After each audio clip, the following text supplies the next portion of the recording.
नमस्कार बंधुगण कार्तिक मास सरी जाइछि। मार्गशीर मासर प्रारंभ हो जाइछि। मास मानक मध्यरे श्रेष्ठ मास हेउछि मार्गशीर मास।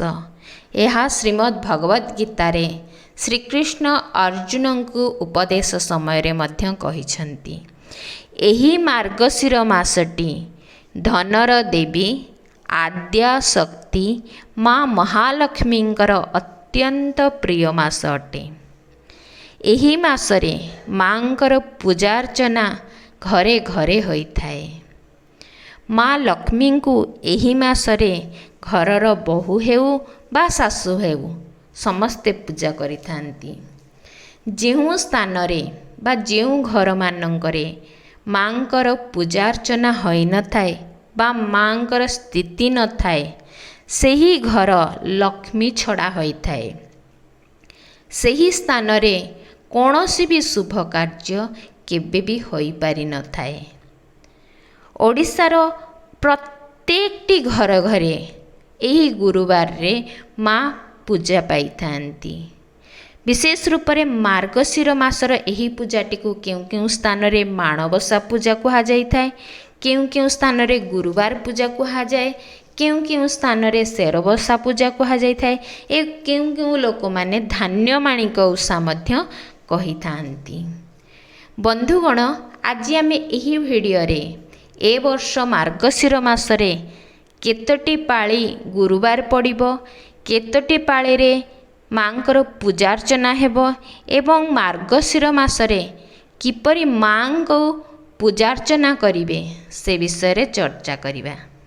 चलंतु बंधुगण तेबे भिडियोटी को प्रारंभ करिबा।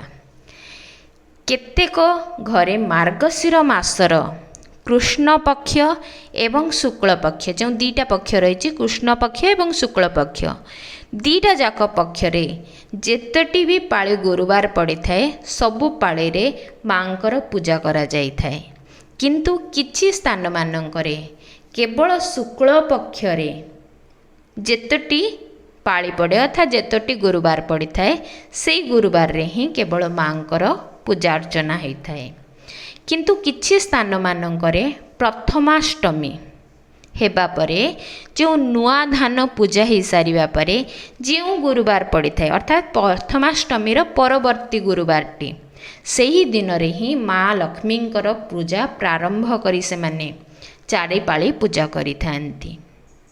किछि घर मानंकरे सबु पाळी रे केवल माँकर झोटी लिखि थांती एवं शेष पाळी रे विधि विधान सह माँकर स्थापना करी पूजा करि थांती एवं सही दिन रे ही माँकर माणबसार उद्यापन मध्य करि थांती।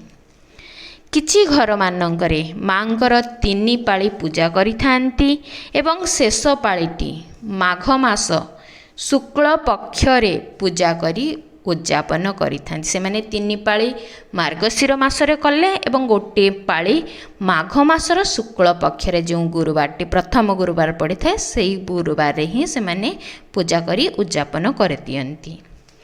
बंधुगण ए वर्ष रे केतोटी पाळी पड़िबो एही मार्गशीर मासरे एवं माँकर केतोटी पाळी रे पूजा अर्चना हेबो ता चलंतु जानी रखिबा। बंधुगण ए वर्ष मार्गशीर मासरे चारिटी गुरुवार पड़ुछि। नवेम्बर 21, नवेम्बर 28, डिसेम्बर 5 एवं डिसेम्बर 12 तारीख। जो नवेम्बर मासर 21 तारीख एवं 28 तारीख ए दुईटी गुरुवार कृष्ण पक्ष रे पड़ुछि एवं डिसेम्बर 5 तारीख एवं डिसेम्बर 12 तारीख ताहा शुक्ल पक्ष रे पड़ुछि। किंतु ए वर्ष जो प्रथमाष्टमी पड़ुछि ताहा 23 तारीख रे पड़ुछि।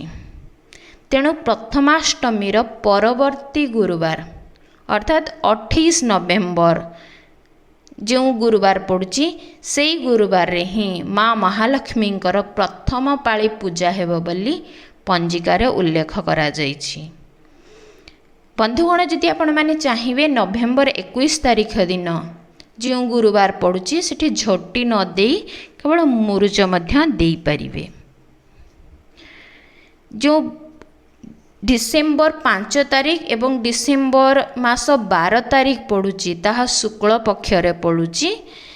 जदि जो माने माँकर गोटे दिन रे ही पूजा करने चाहूँगी से माने ये दुईटी तारीख मध्य जेकोसी भी तारीख रे आपण पूजा करि परिबे। किंतु बंधुगण विशेष रूप से डिसेम्बर मासर 12 तारीख रे जहाँकि द्वादशी तिथि रही जहाँकि अत्यंत शुभ अटे। यही दिन रे श्री विष्णुंकर पूजा अर्चना होता है। आपण माने जानिछंती जोठारे स्वामी थांती से स्थान रे स्त्री मध्य रही थांती। तेणु यही दिन रे जेहेतु द्वादशी तिथि पड़ुची यही दिन रे माँ लक्ष्मींकर माण बसाइबा अत्यंत शुभ अटे।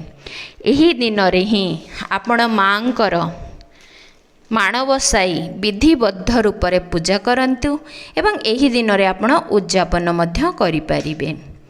बंधुगण डिसेम्बर 5 रे हो बा डिसेम्बर 12 तारीख रे हो जो दिन भी आपण माँकर निष्ठार सह पूजा करंतु ताहले जाइकी माँ आपणकर पूजा अर्चना निश्चय स्वीकार करिवे। जदि आपण निष्ठार सह करिवे। आपण जानिचंती माँ होचंती कल्याणमयी दुख हारिणी। तांकर कृपा दृष्टि आपण मानक उपरे निहाती पड़िबो। कारण माँ केबे हेले निजर संतान को दुखरे देखि पारि न थाए। तेणु कि तांकर करुणामयी दृष्टि आपण मानक पाखरे निहाती पड़िबो। आपणकर जेकोसी दुख असुविधा सब किछि दूर हो जिवो। तो बंधुगण ए वर्ष मार्गशीर मासरे 4टी गुरुवार पड़ुची किंतु 3टी गुरुवार रे माँकर पूजा हब। ता होची नवेम्बर मास 28 तारिख, डिसेम्बर मास 5 तारिख एवं 12 तारिख। ए 3टी गुरुवार रे आपण माँकर विधिवद्ध रूप से पूजा अर्चना करि परिबे।